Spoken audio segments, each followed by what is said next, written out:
welcome to Check Your Leader TV, and today we're going to be starting a new pint-sized campaign, and we're going to start off today by setting the scene. And the pint-sized campaign that we'll be playing over the next couple of weeks will be the Scottish Corridor.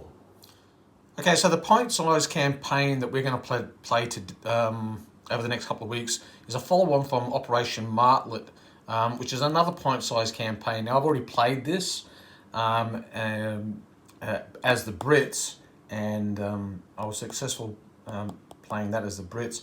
But Rowan wants to have a go using British troops, and this time he wants to participate in the pint-sized campaign, and this time he wants to operate the Brits, but instead of Operation Martlet, it's going to be the follow-on campaign, which is Scottish Corridor. Now, Operation Martlet took place around about the 26th of June. This operation that we're going to be playing, the Scottish Corridor, takes in the events surrounding the counterattack by German SS formations to breach a corridor that was punched through the German lines. And the counterattack will take place on the 28th of June, 1944, and will involve units from the 15th Scottish Division and units from the German SS 1st, 2nd and 12th Panzer Divisions. So I'm not going to go into great detail. If you want background information on this campaign, I suggest you purchase the Scottish Corridor pint-sized campaign. These are, as I stated before, the pint-sized campaigns are very, very reasonably priced. They cost the cost of a British pint, I suspect. In Australian money, I think they're about $15. Anyway, they're very, very cheap. So basically, this campaign is quite unusual insofar as you have a situation where the Germans are attacking in 1944 during the Normandy campaign, and you have a situation where it's a normal ladder campaign, but it's actually coming based on two Kampf groups coming from opposite ends of a corridor. So the Brits had punched through the German lines, and the Germans were attempting to launch a pincer assault and cut the corridor in half and then destroy the Scottish troops that will be trapped inside the pocket. The Kampf groups that we will be looking at is a Kampf group from 1st SS and another Kampf group from 2nd SS. The Kampf group from the 1st SS is actually under command of 12th SS. That's why you have the 3 SS Panzer Divisions involved in this particular campaign. So the SS Kampf groups that are involved, you have from the 2nd SS Panzer Division coming from the west, and that Kampf group is known as Kampf Group Weidinger, and the other Kampf group is coming from the east, and that is a Kampf group from the 1st SS under command 12th SS, and that is Kampf Group 3. So let's have a look at the forces involved. And for the Brits, it's just they will have a fresh platoon every game. So there'll be no tracking the platoon losses as per the sharp end, but they will have to track the men's opinion and the CO's opinion. The British will be using as their core force a standard infantry platoon consisting of a infantry platoon commanded by a senior leader armed with a pistol, a platoon sergeant with a submachine gun, a 2-man Piat team and a 2-man 2-inch mortar team, and then 3 sections, each commanded by a corporal armed with a Sten submachine gun. And then the sections, all 3 sections are identical, and they have a Bren light machine gun with 3 crew and 6 riflemen. Let's have a look at their support options now that they'll have available to them. Now, they'll have some of the usual supports you'd expect: medical, orderlies, adjutants, a jeep or car, entrenchments for one team, etc. Pre-game barrage, but what's interesting is they also, for 3 points, can get a pre-game close support barrage. What that means is it's a pre-game barrage that actually lasts for 2 turns, not for 1. They can get for 4 points, they can get a regular infantry section or a Vickers medium machine gun. For 5 points, they can get a 6-pounder anti-tank gun or a M5 Stuart light tank. 6 points, they can get an M4 Sherman. And for 7 points, they can get a Firefly or a Churchill Mark 7.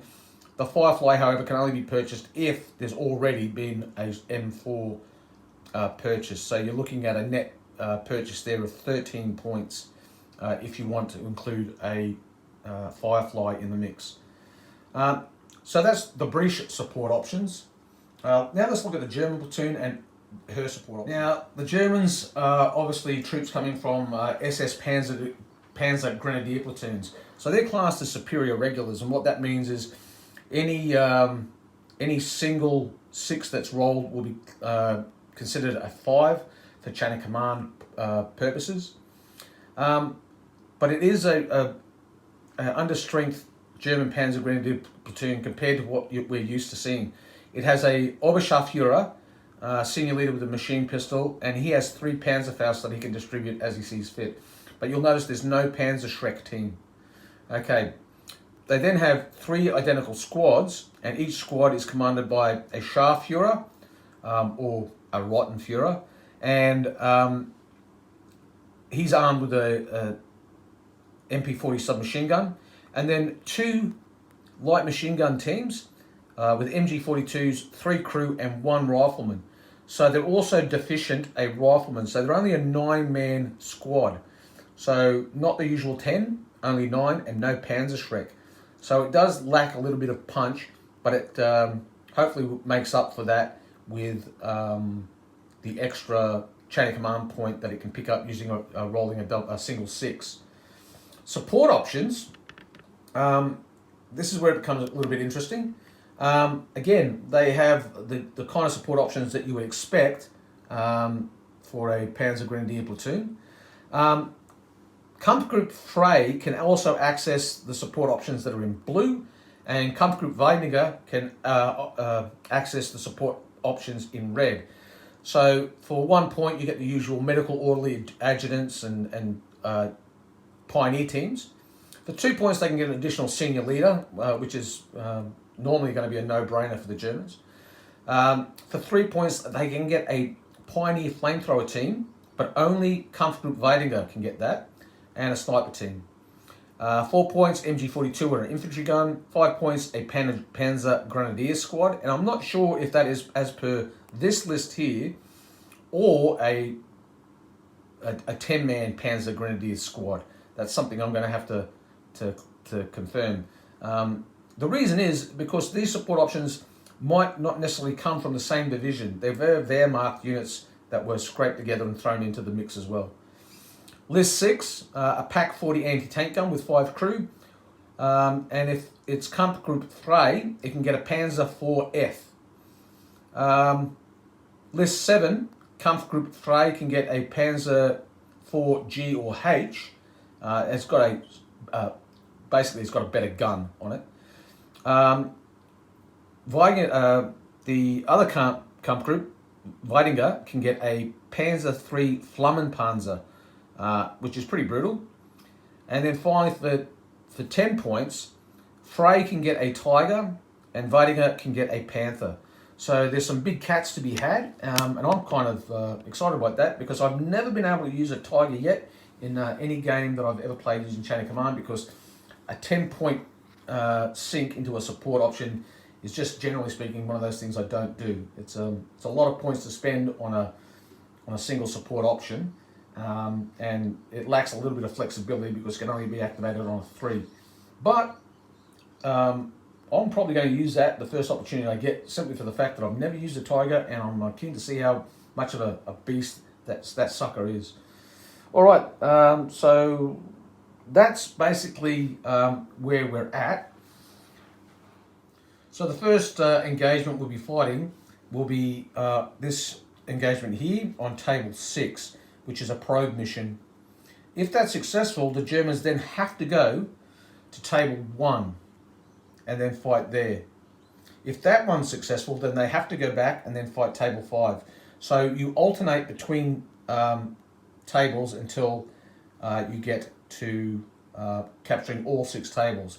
It's a total victory for the Germans if they, after 12 game turns, they control all 12 tables. All 6 tables. If they control all but 1, it's a draw. If the Brits control 2 tables, then it's a minor British victory, and then if they control more than 2, then it's a major British victory. So that's pretty much it. There'll be briefs for each game as per normal when we play these pint-sized campaigns. But other than that, we will be playing the probe mission first up very, very shortly. Actually, when this is uploaded, I will upload at the same time the first game. So that's it. It should prove to be a very interesting pint-sized campaign. I'm looking forward to playing it, and I believe Rowan is too. So that's all for now. Remember, like, share and subscribe, and I'll see you very, very shortly for the first battle in the Scottish Corridor. Ubiquate.